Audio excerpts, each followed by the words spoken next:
जालंधर लोकसभा में जो by election हुआ उसमें जो नतीजे आज आए वो आम आदमी पार्टी के कामों पर लगभग 14 महीने अभी हुए नहीं हैं।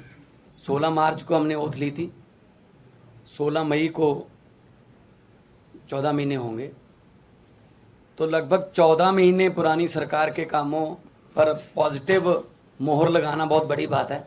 जैसा कि हमारी पार्टी के सुप्रीमो अरविंद केजरीवाल जी ने कहा कि हम धर्म की या जात पात की राजनीति नहीं करते।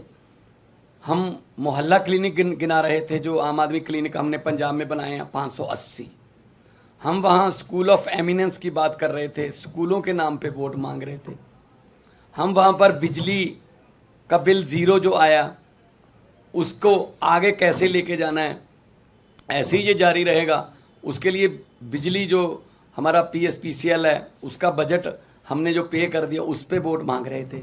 हम इंफ्रास्ट्रक्चर से जो है उसके नाम पर वोट मांग रहे थे। हम व्यापारियों से बात कर रहे थे, किसानों से बात कर रहे थे, मजदूरों से बात कर रहे थे, हर एक की भलाई की बात कर रहे थे। इसीलिए ये बहुत ही अच्छी बात है कि लोग पॉजिटिव राजनीति को पसंद करने लगे। ये शुरुआत दिल्ली से हुई थी, जब 28 सीटें आई थी, फिर उसके बाद 67 आई, 60 उस पर 63 आई। तो अरविंद केजरीवाल जी ने जो काफिला शुरू किया था रामलीला ग्राउंड से, वो आज एक नेशनल पार्टी के रूप में बहुत बड़ा बन गया है। 92 MLA हमारे पंजाब की विधानसभा में, 63 MLA हमारे दिल्ली की विधानसभा में, 5 MLA हमारे गुजरात की विधानसभा में, 2 MLA हमारे गोवा की विधानसभा में, 10 MP हमारे राज्यसभा में, और आज के बाद 1 MP हमारा लोकसभा में है। तो नेशनल पार्टी बनने के बाद कोई ऐसी संवैधानिक संस्था नहीं है जिसमें हमारा योगदान या हमारा हिस्सा ना हो। ये सब आम आदमी पार्टी की टीम, जो वॉलंटियर, जो अपने जेब से खर्चा करके घर से निकलते हैं और निकल के काफिले के रूप में एक बड़ा रोड शो बना देते हैं, तो ये उनकी जीत है। अरविंद केजरीवाल जी ने बहुत टाइम दिया पंजाब के लिए, और अलग अलग भी गए हम, और जितने भी वॉलंटियर और अहदेदार साहबान थे उन सब की जीत है। मैं जिन्होंने हमें मान सम्मान दिया, हम पर फूलों की वर्षा की, हमको अपने अपने कहीं ना कहीं बुला के मान सम्मान दिया, हमारी इज्जत की, मैं उनको तो बधाई देना ही चाहता हूँ दिल से। लेकिन जिन्होंने हमको गालियाँ दी, हमारे बारे में आपत्तिजनक टिप्पणियाँ की, अनाप शनाप बोला, पर्सनल लाइफ के बारे में, उनको भी मैं कहता हूं कि वो भी उनका ही भला हो।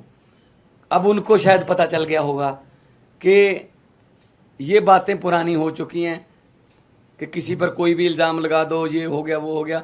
लोग इस पर ध्यान नहीं देते। लोग ये चाहते हैं जी हमारे बच्चे को पढ़ाई अच्छी मिलेगी, हमारे बच्चे को रोज़गार मिल जाएगा, हमारे बिजली का खर्चा कम हो जाएगा, हमें बुज़ुर्गों का इलाज फ्री हो जाएगा।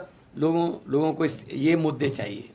शायद आने वाले दिनों में वो जो भटके हुए लोग हैं वो भी शायद अपनी जो है लाइन या अपना एजेंडा चेंज करें कि हमें ये एक दूसरे पर कीचड़ फेंकने वाली राजनीति की बजाय हमें विकास की बातें करनी चाहिए।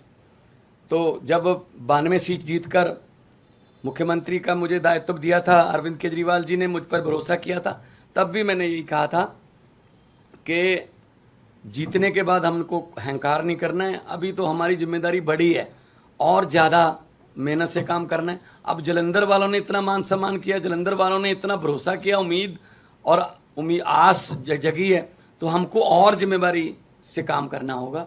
जालंधर को कैसे चमकाना है और हमारे पंजाब के शहरों को कैसे हमने चमका के पूरे देश में हमारे स्टेट को नंबर 1 बनाना है, ये हमारा अगला मकसद है। रंगला पंजाब, कलरफुल पंजाब जो हमारा टीचा है, उसकी तरफ हम बढ़ रहे हैं। आज जब जीत हुई मेरा हौसला बहुत बढ़ गया, क्योंकि हम लोग जब जाते थे, अरविंद जी रोड शो में जाते, हम यही लोगों को कहते थे कि 11 महीने की इलेक्शन है, अगले साल इन दिनों में फिर कोड लगा होगा, 2024 की इलेक्शन चल रही होगी, बल्कि मार्च में ही लग जाता है, मार्च के एंड में। तो 10-11 महीने हमारे एमपी को मिले हैं, लेकिन 10-11 महीने में ही हम इतना काम करेंगे कि अगली बार हमको हाथ जोड़कर वोट ना मांगने पड़े। अगली बार हमारे काम और कामों के आधार पर जितना हमें समय मिला, पार्लियामेंट में जलंधर की आवाज़ पंजाब की आवाज़ बन के गूंजेगी, ये मुझे उम्मीद है। और आज लगभग 60,000 मतों से जीतना, और बाकी सभी इकट्ठे थे, ये बीजेपी, अकाली दल, बीएसपी, कांग्रेस, ये सब इकट्ठे थे। इनकी पीसी अलग अलग होती थी, बस 1-1 घंटा पीसी में गैप होता था, कंटेंट सेम ही होता था, एक दूसरे को देते थे कि ये अब तुम ले जाओ, ये गालियां मैंने दी हैं, ये अब 3 बजे दे देना, वही गालियां 4 बजे वो देते थे। तो ये इकट्ठे मिलके लड़े।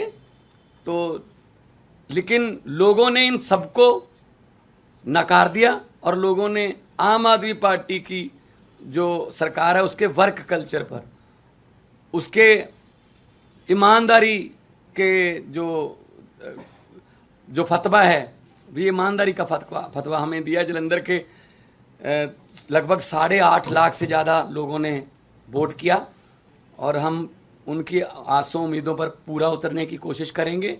और हमारी जिम्मेदारी, इसको हम जिम्मेदारी समझते हैं कि हम जलंधर के लोगों की उम्मीदों पर पूरा उतर सकें। इस सिचुएशन कैसे देखते हैं कि लास्ट ईयर आपकी सरकार बनी और कोई नहीं मान रहा था कि आप संगरूर हार सकते हैं, आपकी अपनी सीट थी, और इतनी मजबूत पोजीशन में आप संगरूर हार गए, और अब बहुत कमजोर पोजीशन में मान रहे थे, कोई आपको जीतता हुआ मान नहीं रहा था, लेकिन ये आप जीते। तो मतलब ऐसा क्या हुआ है, और पिछली बार ऐसा क्या नहीं हुआ था? देखो, आम आदमी पार्टी है, अभी हमारा वोट बैंक जो है हमें भी नहीं पता कौन है।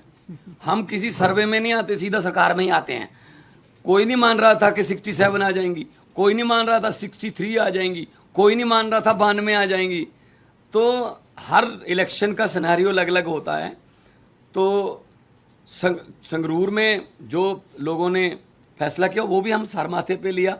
वहाँ क्या कमियां रहीं, क्या हम नहीं कर पाए, उनसे सीखा, तो आज हम उन कमियों को दूर करके जलंधर में कामयाब हैं। 2024 का आम आदमी पार्टी का ट्रेलर है पंजाब में? नहीं, पंजाब में तो देखो, पंजाब में जलंधर में जाना, दोआबा की सीट है जो 50 साल से कांग्रेस के पास थी, और कोई प्रचार करने भी नहीं जाता था, वोट मांगने भी नहीं जाते थे कांग्रेस वाले। इस बार भी नहीं आए, इस बार भी कोई नेता बड़ा जलंधर में वोट मांगने नहीं आया। उनको लगता था जी तो हमारी सीट है, पक्की है, लोगों को वोट देनी पड़ती है। लेकिन अब ऐसा नहीं है, तो बदल गया है।